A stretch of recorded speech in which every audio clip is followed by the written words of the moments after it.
Prince Mustafa was born in Manisa in 1515 during the princedom of his father, Suleiman the Magnificent.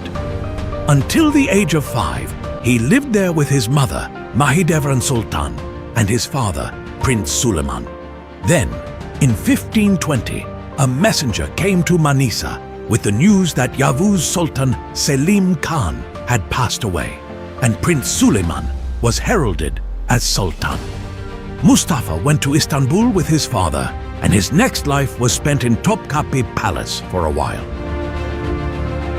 Since he was the first son, Prince Mustafa was always cherished in the palace and took lessons from the greatest scholars of the time.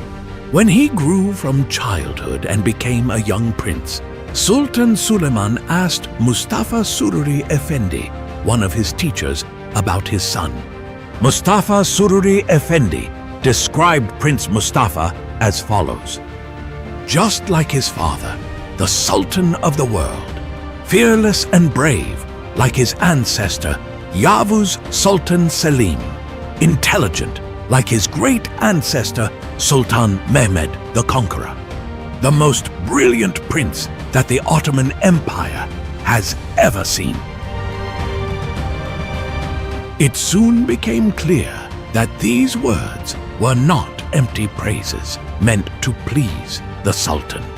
During his stay in Istanbul, Prince Mustafa impressed all the statesmen, the people, and the janissaries, making everyone feel that he would be the future Sultan even while he was still a prince. Of course, his biggest supporters on this path were Grand Vizier Pargali Ibrahim Pasha, who had been by his side since his childhood, and his mother, Mahidevran Sultan, who was in charge of the harem. When the prince turned 19, he was sent to Manisa, the sanjak of the favored princes, to gain experience in state administration. During his years in Manisa, he displayed himself as a fair, compassionate, and honest ruler who won the love of the people. However, he did not hesitate to take the heads of those who took bribes, oppressed the people, or did things against the state's interests. Although the people were pleased that he put the Alanya shipyard into operation without his father's knowledge and put a stop to the Christian pirates in the Mediterranean, he was not welcomed by Sultan Suleiman because he acted as a maverick. In fact, Kanuni did not even respond to the letter the prince wrote to his father as an apology explaining the incident. Prince Mustafa would go to the Sultan Mosque in Manisa every Friday, perform his prayers there with the people, and then address the people and listen to their problems. The people living in the Sanjak of Manisa were so satisfied with the rule of the prince that this satisfaction was also heard in the neighboring regions, and people started to migrate to live in Manisa.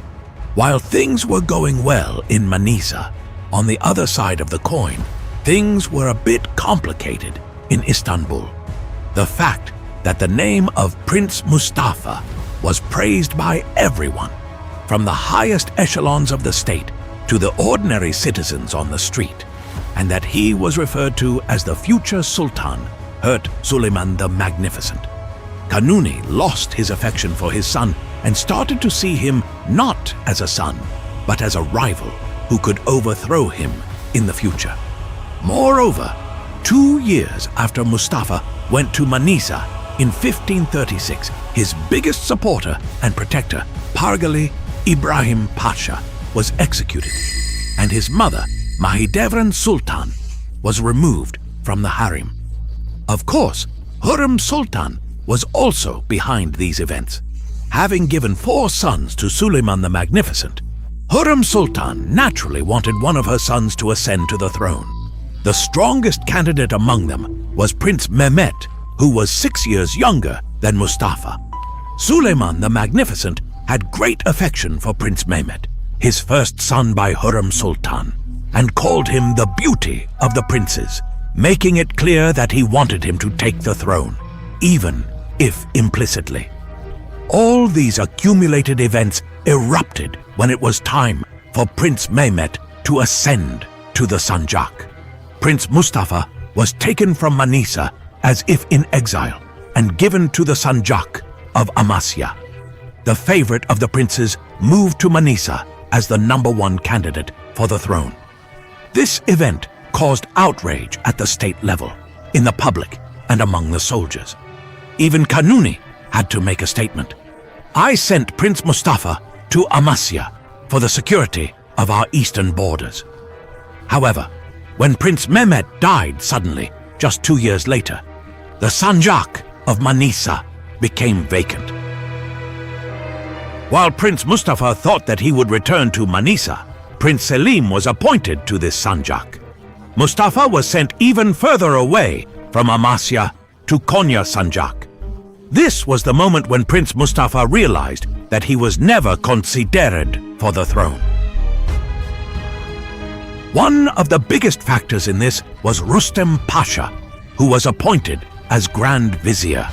Rustem Pasha had married Hurrem Sultan's daughter, Mihrimah Sultan, and was acting as Hurrem Sultan's pawn.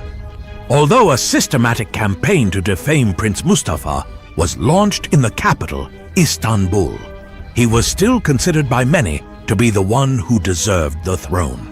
In order for one of Hurrem Sultan's sons to ascend to the throne, the elimination of Prince Mustafa had become imperative. The event that ignited the fuse happened during the Persian campaign. It was 1553.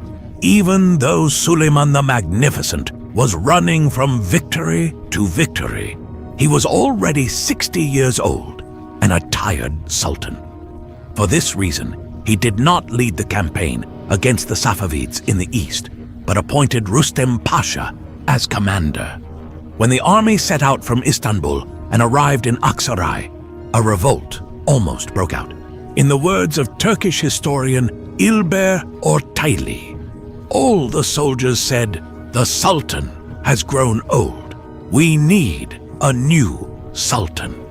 The Janissaries made it clear that they wanted Sultan Suleiman to rest in the city of Dimetoka, and that they wanted to see Sultan Mustafa at their head. And they did not go one step further than Aksaray.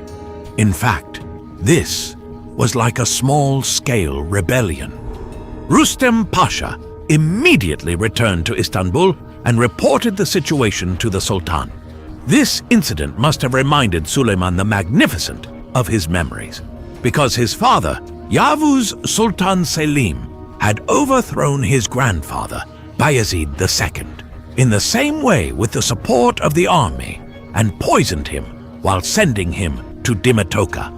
Kanuni was now experiencing the same events that he had witnessed himself. However, in the meantime, Prince Mustafa was also misled by the influence of his companions.